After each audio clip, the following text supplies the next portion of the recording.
Facebook session from the Innisfree Sports and Social Club in Long Benton in the East End of Newcastle, where I happen to live, so I'm quite pleased about that.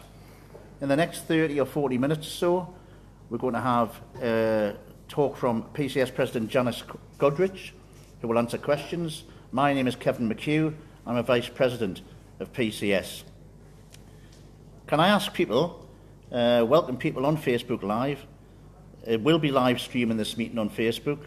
We will also have a closed session following the end of the Facebook broadcast to do some planning for more leafleting and to talk about the pay campaign. Can I ask everybody on Facebook to share the event, please, and please submit questions as well. Now, we know that the government has fallen apart. We've had Boris Johnson go and David Davis go. I've been at work today, so I don't know whether anybody else has gone. I certainly hope so. I hope that they all go eventually. So the government is falling apart, and it's a great moment to maximise the pressure. And also, there's a bit of unity with other unions in the civil service as well. So for Janice, I'll just call upon Janice to make some opening remarks. Thanks, Kevin. Hi, everybody here at the Sports and Social Club, and to everyone who's watching us out there on Facebook Live. I'm really pleased to be here. I'm up for 3 days of meetings in the North East, doing car park meetings with members, meetings with reps, and meeting with our regional committee on Thursday of this week. This follows on from visits in the West Midlands last week, the Midlands last week, East and West, where we had some really good meetings of members committed to our pay campaign. I just wanted to start off, Kevin, by just saying how impressed I am with all the activity across our union over the past few weeks in relation to getting this 50% threshold vote in our pay ballot. Both the work of our lay reps from branch, group, national and regional level, right up until the top of the union, and all our full-time officers who work tirelessly in terms of making sure that vote gets out. Because there's only one thing you can do to get a pay rise this year, and that is to vote yes in this ballot. Kevin, as you said in your opening remarks, the government is weak, divided. The events of the last 48 hours have been unprecedented, really, in terms of resignations and so on. And we've got an excellent opportunity here to drive home and exploit that weakness and to send a clear message that our members want equality on pay, they want equality and fairness with the rest of the public sector, those areas that have had rises above the pay cap. And it's a different tactic this time. We've said in many of the meetings, we're balloting people during a period of negotiation. And whilst we're doing that, we want to put the maximum pressure on the employer in terms of securing a pay rise above the cap.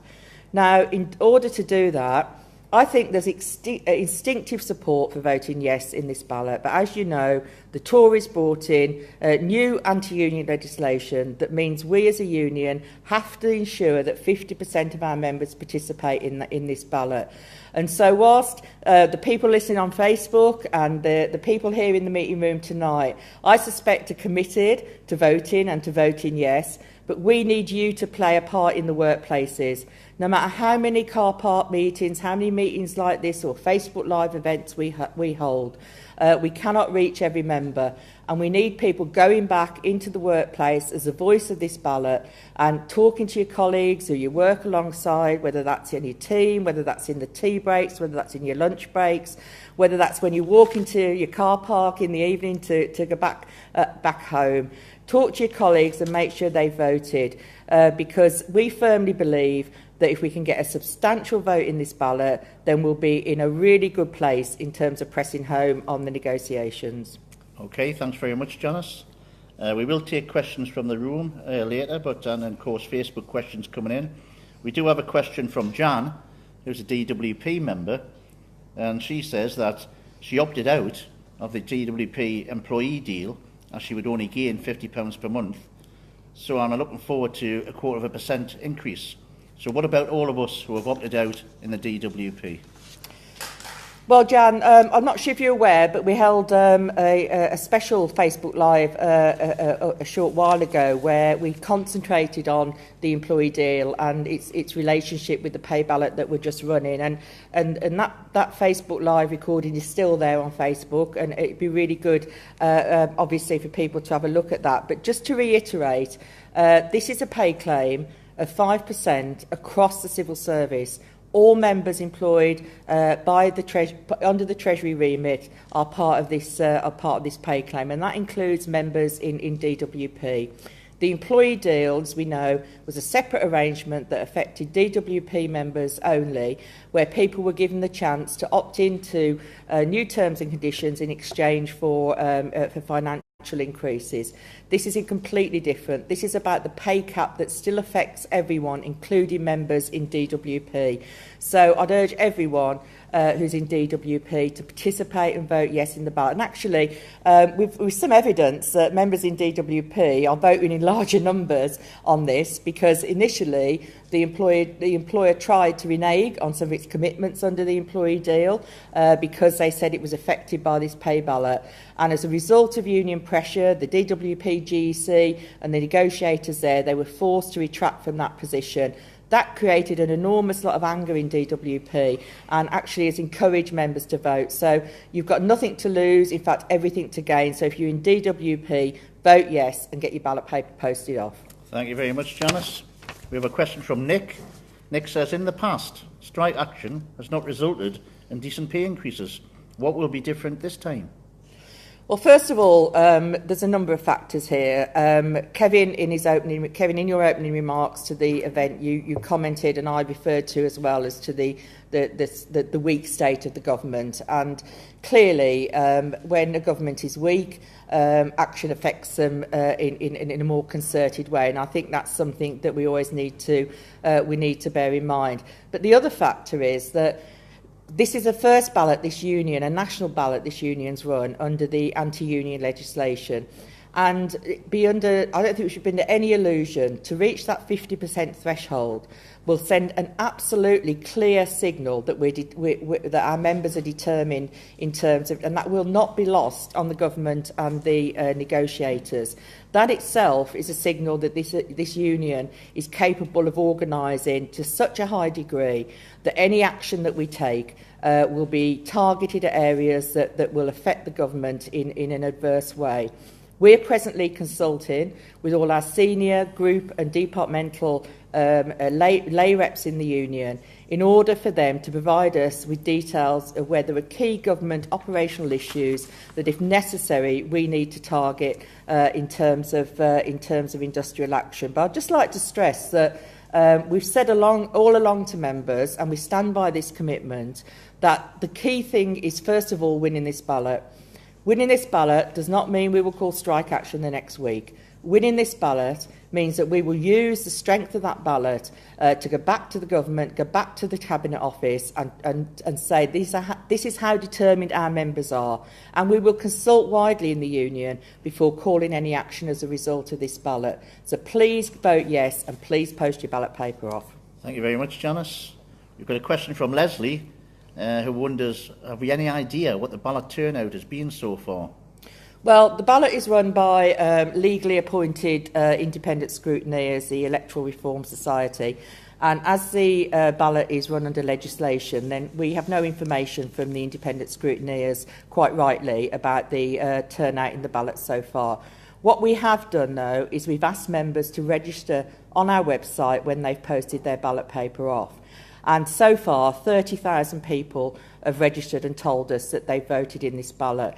Now, clearly, that's an underestimation of the figure, because not everyone who's voted will have gone on the website and will have registered and told us that they voted. Now, to put that in perspective, we are now, and that was a figure from the end of last week, we're now in the start of the penultimate week before the end of the ballot. And in order to meet that 50% threshold, we need about 62,000 members. So I think we're well on track at the moment, but it's very, very important that we keep that momentum up. Hence, we've been running these events and these car park meetings and meetings with members throughout the whole of the ballot. And I think if we carry on with that momentum, if everyone plays their part in terms of maximising the vote, then I'm confident that we can reach that threshold. Okay, thank you very much. We've got a question from Jean from HMRC who says, I can't find my ballot paper. Have I still got time to vote? Yes, you have. There are instructions on our website, and your local reps have got the information, the email address where you can email and request a replacement ballot paper. So if you haven't got your ballot paper, if you can't find it, if it's hidden behind the clock, or as one of our postcards say at the moment, as a dog ate your ballot paper, then you've still got time to vote. So they're on our website, or contact your local rep and they'll give you instructions how to obtain one. Okay, thank you very much for that, Janice. Okay, we've got another question from James, again from HMRC. I'm facing redundancy. Should I vote yes? Absolutely.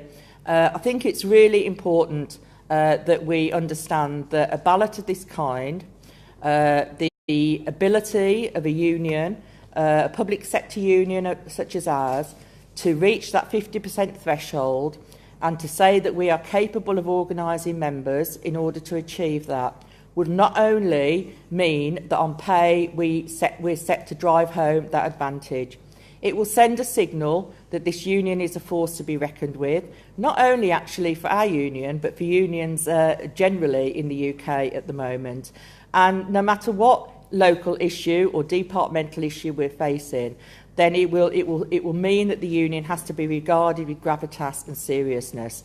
So in terms of the wide range of issues that our members are facing at the moment, whether that's ranging from office closures to issues around terms and conditions, it can only be good that we ensure we get this result, because it will have an impact on all the negotiating issues that the union's dealing with. Thank you very much. And James, who was facing redundancy, sorry to hear that, but because of the court case that we won, PCS won, against the government on the Civil Service Compensation Scheme, that has actually resulted in thousands of extra pounds going to our members who are facing, sadly, that situation. Okay, what are the other unions doing on pay, says Peter from the MOJ? Well, at the moment, if I first of all refer to our fellow civil service unions, there was a meeting with the Deputy Prime Minister a couple of weeks ago where all of the civil service unions were united in saying that the current remit of 1% should be withdrawn and proper negotiations take place in terms of the civil service pay. Now, we're really pleased with that. And we're pleased that our colleagues in the other civil service unions have taken that stance and in fact, joined us in a tripartite statement after that meeting, expressing our outrage at the way that civil service pay has been dealt with this year. We're due to have further meetings with the employer with the three unions, and hopefully we'll be able to issue a further joint statement in the next few days. And what's really important about that is that it means that in our departments, whether that's HMRC, DWP, MOJ or whatever, that the unions can put up a united front at departmental level in terms of demanding that our employers at departmental level go back to the Cabinet Office and go back to the Treasury to try and secure more money for members for pay in the civil service.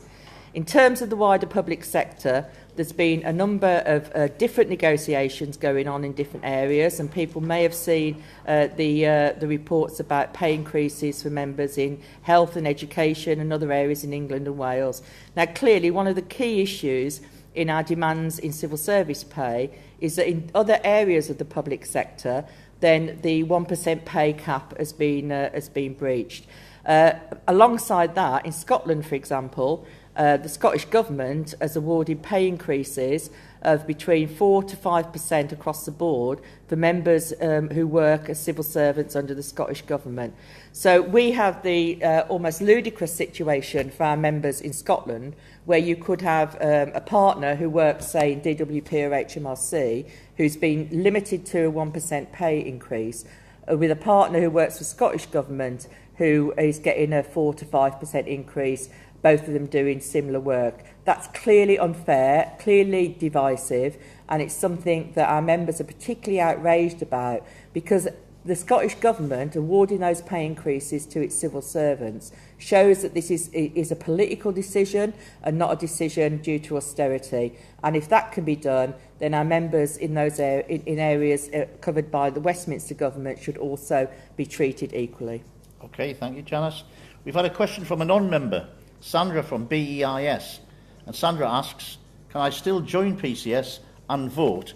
And she says, I can't stand the low pay any longer. Well, thank you, Sandra. That's really encouraging to hear.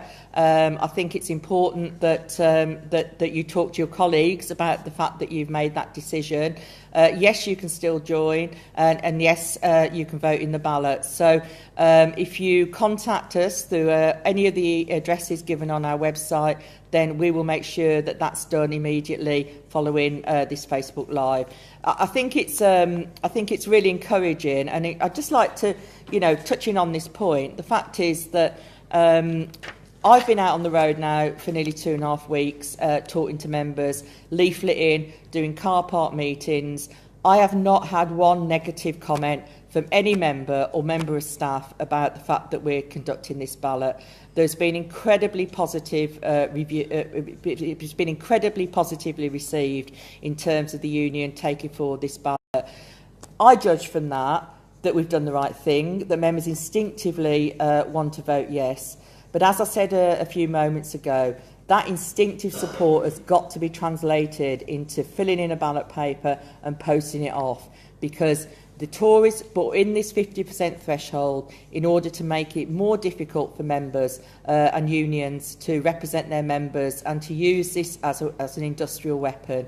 And if they've made it more difficult, we've got to overcome that obstacle.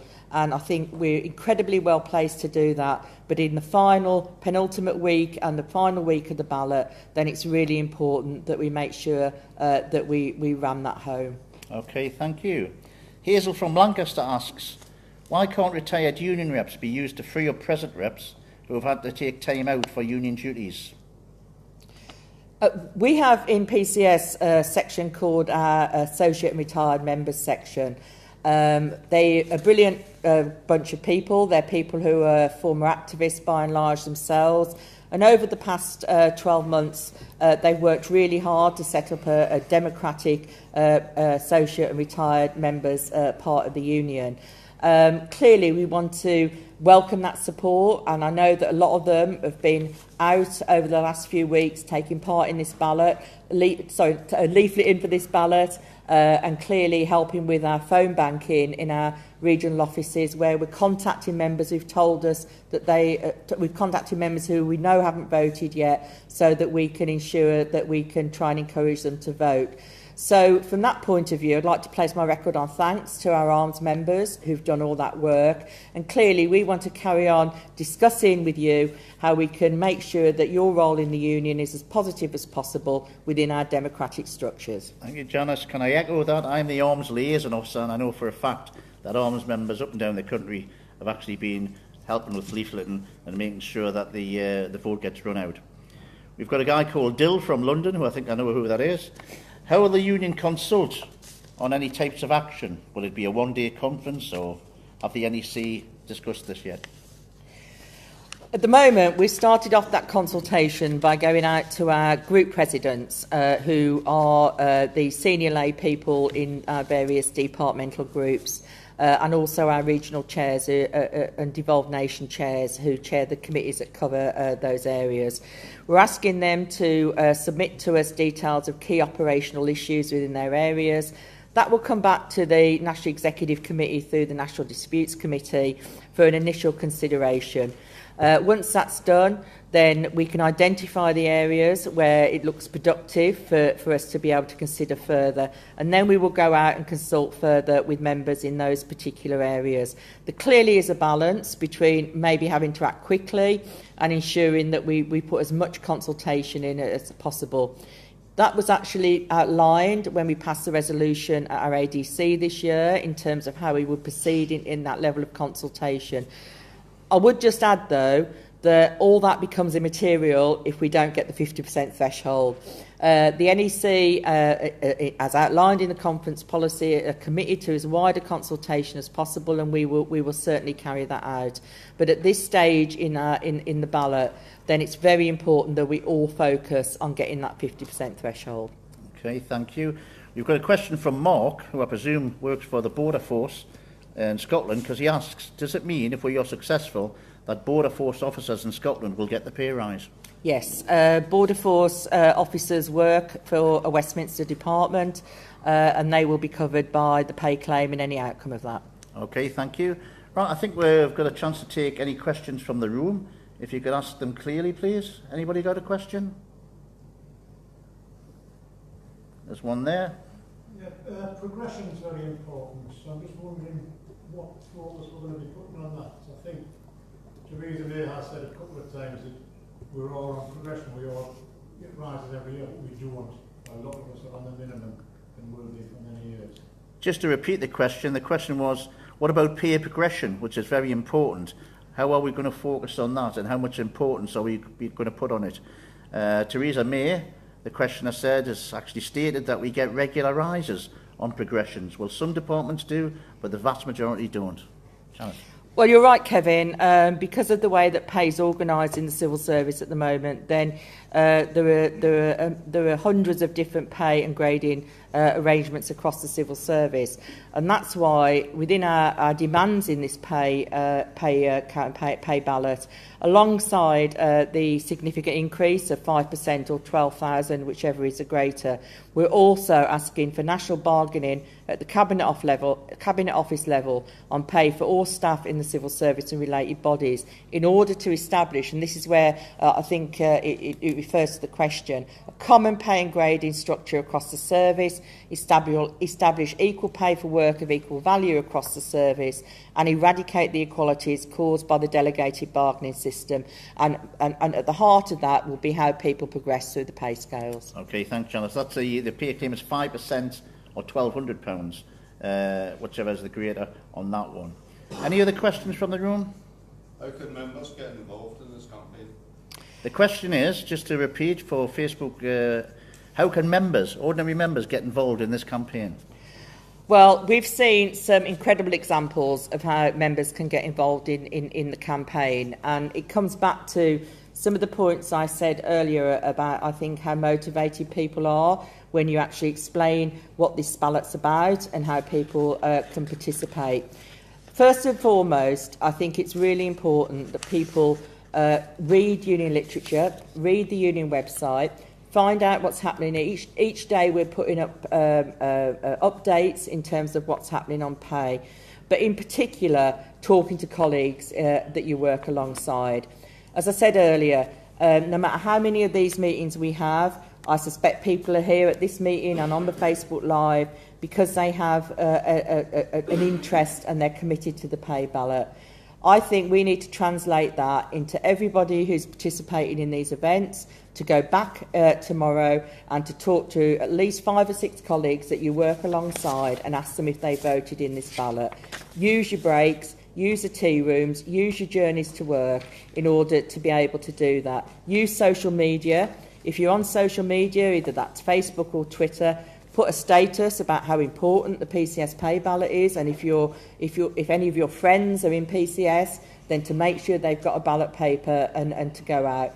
But following on from that, consider becoming a bit more active in the union at this time. We've got hundreds of union, what we call advocates, who are people in the workplace who will just do some leafleting, who will commit themselves to updating notice boards, for example, so that people, so the reps who, you know, this union's had quite a number of attacks over the last few years, and one of them was a real cutting of facility time for our reps to be able to do the jobs in the workplace. And so even things like updating notice boards, even things like helping to hand out leaflets for 20 minutes or 10 minutes before you go into work. Importantly, see your local rep, ask them what you can do in order to help, but use any method of communication you can in order to check with your colleagues if they voted. Not just voted, but posted. As we said a few weeks ago, you ain't voted until you've posted. Okay, thank you very much. A question here from Fiona. It says, I work in HMRC and we raise money to provide public services. Why won't the government invest in its staff? Well, I think that's a really interesting question, and it's one which in some ways lies at the heart of the need for this ballot in the first place. We've seen over the last decade or so successive governments play a part in undermining the role of the public sector and civil servants in general. And that's been a deliberate tactic by this and previous governments in order to try and pave the way for more privatisation of public services. Now, you know, if we could win this pay rise by negotiations alone, or if you could win it by the right of our argument and the belief in our argument, then we would have won it already. Unfortunately, we have to show this government that people are prepared to take that step of voting for action in order to ensure that we put enough pressure on in order to secure a decent pay rise for people. Okay, thank you very much, Janice. Got a question here from Steve from the Ministry of Defence. He says, if or when we get 50% of a yes vote, do you think it will bring them back to the negotiating table? I very much hope so. I think that it would be a victory for our union and a signal that our members have overcome an obstacle, one of the main obstacles that the Conservative government tried to put in the way of people securing a legitimate vote in order to take action. That in itself is a very, very clear signal of the intent. And, you know, when you have a government that says in principle it's prepared to negotiate, then we have to demand that they deliver up to that. And let's not forget, it was PCS that took this government to court over its failure to negotiate properly on the civil service compensation scheme and won that decision in the High Court that they'd acted unlawfully. So I very much hope that they do listen to their own workforce if we get that result and engage in serious negotiations around our pay claim. Okay, thank you very much. I mean, we are continuing to put political pressure on through the PCS parliamentary group, and of course we will continue to do that. The government is wobbling. It's not a strong and stable government at all, and I think with just an extra push, maybe we can just send them over the edge. Okay, thank you for that. Okay, last question. Anybody from the hall? Just if you could give a reminder to members how to get involved with the phone banking. Oh, yes. This is a reminder to members. The question was to remind members that they can get involved with phone banking. In all of our regional offices throughout the country, we're actually doing phone banking where we're ringing on an evening and we're ringing on a Saturday morning or a Saturday afternoon to actually try to remind people to vote. That's been quite successful. We've had some very good feedback on that. So again, if members want to participate in that, you can come along for half an hour, for an hour, as long as you've got to help out on the phones to try to get that vote out. And the last one really, Janice, says, what message have you got for our reps and members at this stage of the game? My key message, Kevin, at the moment is don't take our foot off the gas. It's the actions of our members and our reps and our staff so far has been a tribute to this union. I've not seen as much activity in my 17 years as president of PCS. That's not a coincidence. We've been suffering from a pay cap and a pay freeze for a long time now, and I think that people recognise that we have to be able to be organised as a union to do that. Let's not forget, we've overcome some real difficult issues as a union over the last number of years. We've been able to resist successfully the attack by the government on our finances, on the cuts in facility time, and enter a period now where people are joining the union and our membership is increasing. We now need to send that clear message that we are not prepared to put up with this pay freeze and this pay cap anymore, and the only way we can do that at the moment is to make sure that members vote and return their ballot paper, and that every member and rep who's committed to that, you know, I was going to say sort of spends every waking hour doing it, but I think, you know, might let you watch a few football matches. There's one on tomorrow that people might want to be interested in. But I do think that we need to be able to look back on the morning of the 24th of July and not sit there and think, oh God, I wish I'd just done that extra bit. I wish I'd talked to the people on my section a bit more. I wish I'd gone around and done another final push to ask who's voted. Because in order to win it, we need to ensure that we make sure that we all work 100%. Myself and the National Executive Committee are literally doing that, and I know all our reps at group, regional and branch level are as well. So, you know, let's give it that final push. You know, the government is incredibly weak. The only people laughing if we don't win this ballot will be Theresa May. She hasn't got a lot to laugh about at the moment, so let's not give her anything to actually have a giggle about. So let's be committed and go out and win this ballot. Thank you, Janice. Just finally, can we say it? We can win, as the leaflet says. Go out and vote. Ask your colleagues if they have voted, if they're members. If they're not members, like Sandra from BEIS, get them to join the union. Sandra, you can join online. That would be the quickest way, and you'll certainly get a ballot paper. Thank you for attending this Facebook event.